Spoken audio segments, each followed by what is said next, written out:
Okay. Holy crap. We're going to try this one more time. Let's see how we look. Do I look good? Do I look good? I'm looking good, baby.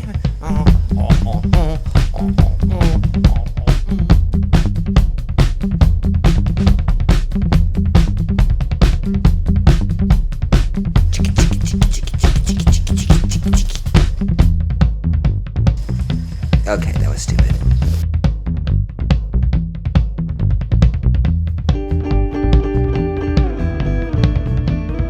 We're in my backyard. This is my favorite spot pretty much on the planet. I spend a huge amount of time here. I do almost all my grading and lesson planning right here. We have this water fountain that's running behind me. It's quiet. It's very peaceful. And we're going to talk about standardized recipes in my backyard. Yay! Standardized recipes! Oh, I know what you're thinking. Actually, I don't know what you're thinking. What are you thinking? Most culinary students, they come to cooking thinking that all recipes are the same. And so when I ask them to go and look for a recipe that they'd like to try, they'll start searching. And they almost always search in this bizarre way with pictures. They look up pictures of food. They do a Google image search. And you know who you are. I've seen you do this. I've come up to you and I've said, why are you doing an image search for food? Because anybody can make anything look pretty. With sufficient lighting, I look okay. Now, there is a specific definition of a recipe that the textbook wants you to know. So, let me read it. I don't want to get any of the words wrong. It's a written record of the ingredients and preparations that are needed to recreate a particular type of dish. Okay, so at its most basic, any recipe is ingredients and instructions. But the difference between a home recipe, a commercial recipe, a standardized recipe, a batch recipe, and a recipe formula, these are all different things. The difference may not be huge, but it's significant enough to where you need to know it. Now, a home recipe is a recipe like you pick up at Publix. You're wandering around Publix, and there's that little old person, almost always an old person, who's sitting there and they're demonstrating like a cooking technique, and they've got a little electric skillet, and they say, "Would you like a sample?" And you and your family go, "Yeah!" And you go over and you try a bite, and you're like, "Hey, that doesn't taste terrible." And they give you a little recipe card, and you take it home, you collect the ingredients, and you try to make it. And it tastes pretty close to what that person in the store was making. That's because it's a home recipe. Home recipes are designed not to exactly recreate a dish, but to get close. Okay? To get close. And the reason why you're not going to recreate the dish exactly is because when it comes to measuring and when it comes to specific instructions, recipes, they vary wildly. They're all over the place. Some recipes tell you exactly how many ounces or grams of a particular ingredient you need. Others say a good pinch. Season to taste. Use cream until liquidy. Liquidy. What the hell is liquidy? And we're not even talking about things that are truly wildly different. Like if you say, if a recipe calls for a medium apple, well, what's a medium apple? It really depends on you and your hand. If you've got tiny, tiny little baby hobbit fingers, every apple is medium. If you're some sort of gigantosaurus, most apples are small. Eggs, very wildly in size.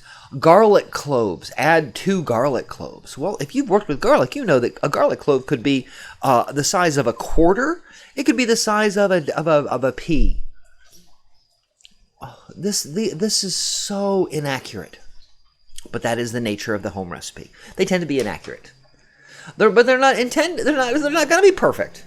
And here's the thing: unless you made the recipe 2 days in a row, the same exact recipe, and you tried to follow it 2 days in a row, you wouldn't even realize if it was a good recipe or not.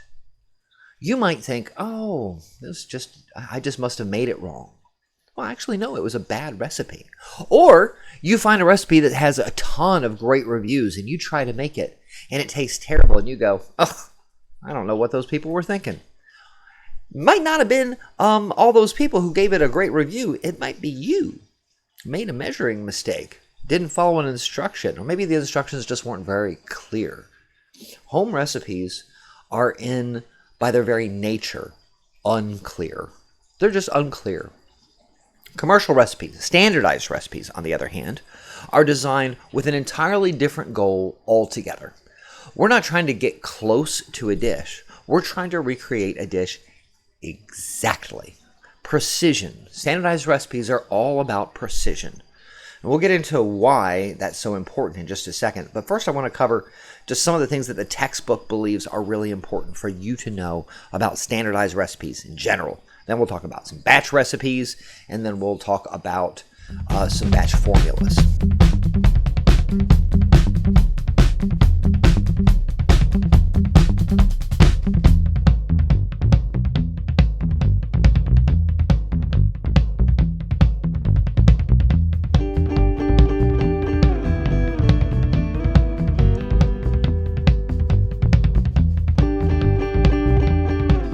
What the textbook wants you to know is that standardized recipes are required primarily for cost control.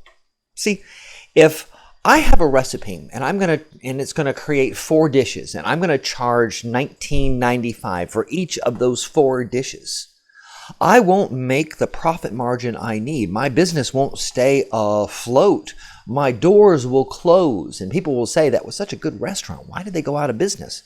I went out of business because I had failed to control costs, and the major way that restaurants fail to control costs is by not following carefully designed standardized recipes. There's a television show about Gordon Ramsay. What is that? He's serving rotten fruit. They're not crap, and they're delicious. Then wake up! You wake up! Shut the place down. Get out of here! That is amazing. That's embarrassing.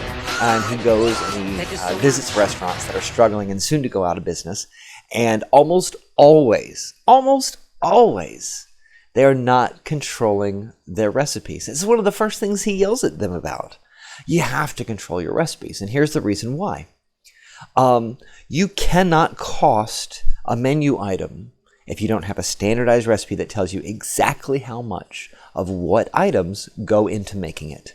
You cannot. It's impossible. You can't go grocery shopping. You can't put in a food order if you don't know exactly how much of each item you will need.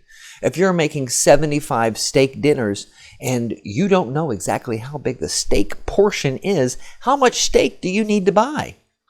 No way of knowing. No way of knowing. In our last competition, me and the culinary team went to the States. And the thing that got us, the reason we did not win, or, well, one of 2 reasons we didn't win, but the big reason we didn't win was we forgot to carefully weigh out the items that were going into our standardized recipe. They caught the mistake fast, and we didn't win. Now, that's no big deal. We didn't get a trophy.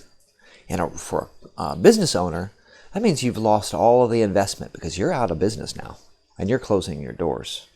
So you got to control your standardized recipes primarily for finances, primarily for cost control, primarily for food ordering. But you also have to do that because there is no way to truly control the quality of your menu item and the consistency of your product if you don't have a standardized recipe. When I'm talking about consistency, what I mean is every single time I go to your Italian restaurant and I order the lasagna, I get the same dish. It's never different. It's always the same. Now, it may be always the same good or always the same bad, but it's consistently the same. That's the first reason. Quality is the second reason. If I've tested out a lasagna recipe and I know how much ricotta cheese is the perfect amount for me to weigh cost versus flavor, right? Because that's what we're always playing with when we're designing a restaurant menu item. It'll taste better with more ricotta cheese, sure, but ricotta is expensive. So I'm going to put in as much as I possibly can without overpricing the dish. Does that make sense? I'm going to put in as much as Parmesan as I possibly can before I've overpriced the dish. Another way of looking at it, kind of the negative way of looking at it, is how little can I put in before it starts tasting terrible? I'm going to put in just the smallest amount of Parmesan that I possibly can, the smallest amount of mozzarella before clearly the dish is lower quality. The glass is half full, the glass is half empty. Either way, it's the same question. The question is, how much of the item do I have to put in to maintain the quality? And I'm going to put that in every single time. Here is a true fact. You go to Papa John's and order a pizza today, and you go to Papa John's and you order a pizza in 2 years, and you go to Papa John's and you order it in 5 years, I guarantee you that unless they've changed their recipe or their restaurant standards, you're getting exactly the same amount of mozzarella cheese on every pizza per ounce every single time. It's how they're able to make money. Papa John's is an extraordinarily successful food company, primarily because they figured out the least amount of mozzarella that they can put on a pizza before their customers complain. And they put that amount on every single pizza. True story. So standardized recipes, they're very important. They control costs. They control our ability to shop, to go grocery shopping, to put in food orders, to price the menu item, to know how much it should cost, to control quality, and to control the other thing. Quality and what? What's the fifth thing? Let's all say it together because I don't remember. Consistency. Oh my gosh. Quality and consistency. Now, let's talk for just a second about the other two kinds of recipes you need to know. The first is called a batch recipe. Now, a batch recipe is whenever we cook for more than 25 people. If a recipe makes more than 25 portions, it's considered a batch recipe. Now, this isn't a hard and fast rule. There are some recipes that make 12 or 14 servings that might be called batch recipes. But for us in the business, a batch recipe is anything that makes more than 25 servings. When you take a home recipe and you try to turn it into a batch recipe, sometimes odd things happen. The chemistry of the food no longer works in a larger serving. The most classic example is spaghetti sauce. When you're making a slow cooked spaghetti sauce, unless you have what's called a steam jacketed kettle, a giant pot that creates an even layer of heat all the way around the outside and the bottom, your marinara sauce is not going to taste the same as if you had made it for 12 people. Primarily, this is due to what happens, the chemical change that happens to the tomatoes themselves over the course of 2 to 2.5 hours during a slow simmer.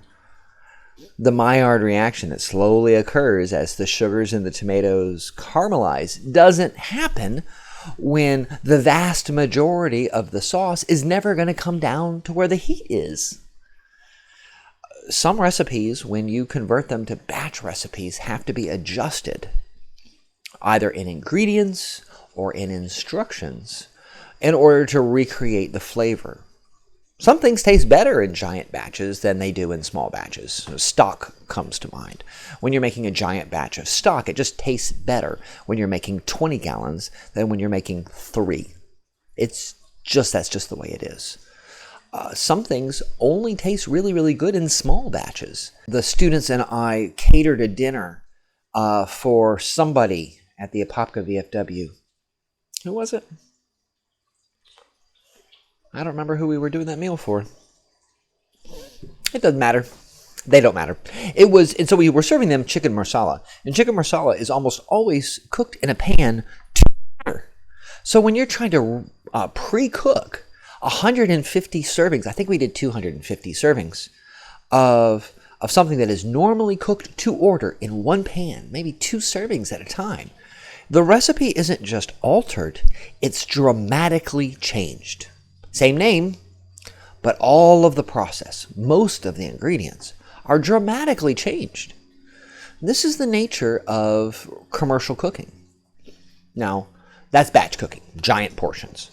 Recipe formula is different on yet a different scale. Now we're not talking about cooking for 25 to 400 people. We're talking into the thousands of servings. The thousands of servings. When we're doing thousands of servings, we can't go by pounds or ounces. Certainly not tablespoons or cups. We're going by percentages. What is the percentage of chicken bone in enough stock for 800 people? Well, thankfully, we already have a chicken stock formula, right? No? Do you remember it? You probably don't. Go look that up. Extra credit assignment. Look up the percentages for chicken stock. All right? Look up the percentages for chicken stock and submit it in the comments below. Yeah, do that.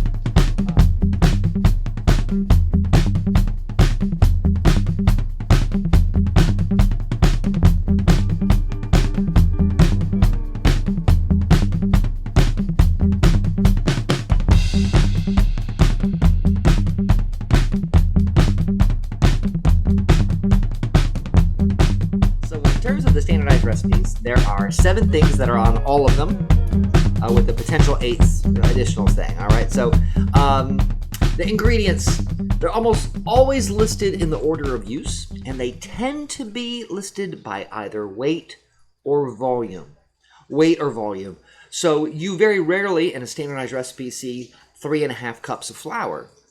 You'll see 480 grams. You very rarely see 2 tablespoons of olive oil. It'll say 40 grams of olive oil. Standardized recipes almost always list ingredients by order of use, what you're going to use as you're going to use it, and it lists them by weight and by volume for accuracy, as opposed to listing them by cups and tablespoons, pinches, seasoned to taste. Very rarely by count, 3 eggs, and they very rarely do that. Very, very rarely. They have exact assembly instructions, which are different than directions. You'll notice that in a home recipe, it very frequently will say directions, and the steps are listed with lots and lots of, say, dialogue. Ideas. There's a lot of the menu writer's personality coming out in the recipe, rather than being exact and specific. In a standardized recipe, the instructions are exact, and they have to do with assembly. They almost always have the equipment that you're needed. That's one of the very unique things about a professional standardized recipe, is that it'll tell you exactly what you need. In our class, when I'm doing a demonstration, I require my students to write down the equipment that's necessary. The reason I'm having you do that is basically you are constructing, by the time the demonstration is over, you are constructing a standardized recipe. I'm going to follow each of these steps, and I want you to take notes and clarify the assembly instructions as we go along, because in a standardized professional recipe, the assembly instructions have to be exact. A couple things that we don't always have in our recipes is portion number, also known as yield. How many servings am I going to get out of that?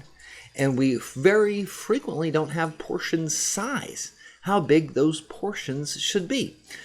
The reason that's so important is if you're making mashed potatoes for 50, you need to know exactly how big the portion size is so that everybody you're serving that day is going to get some mashed potatoes.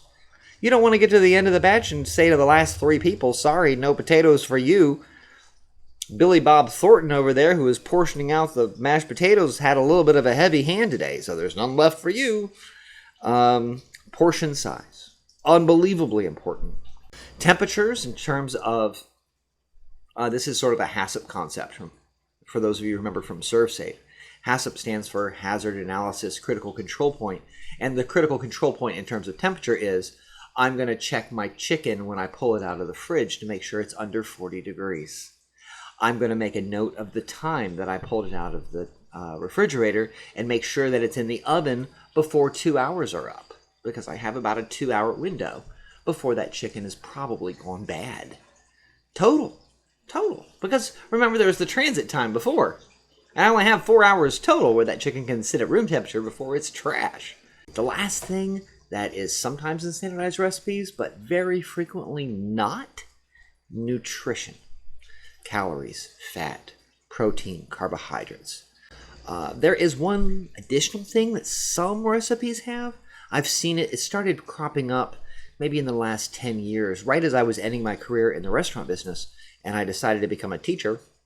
One of the things that we were transitioning to as an industry is noting all of the common allergens. So peanuts, shellfish, gluten. Those were the first big three. Dairy.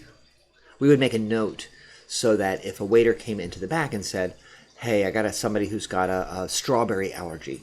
Are there any strawberries in this dish? I could tell them quickly. Frequently, I would have to leave the kitchen and approach the table and say, hi, my name is Chef Bates. You had an allergy question. What is your sensitivity? I want to make sure that we're making you food that's safe.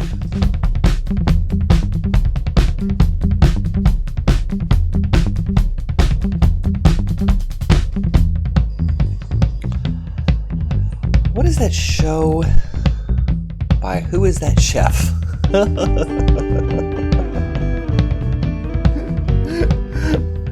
Oh my gosh. Oh, it's not Hell's Kitchen, it's the other one. Oh my gosh.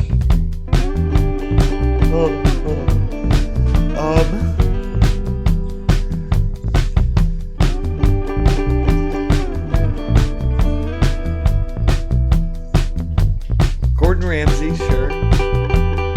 It's not Hell's Kitchen, it's the other one. It's where he goes and fixes restaurants? Gosh, I'm getting old.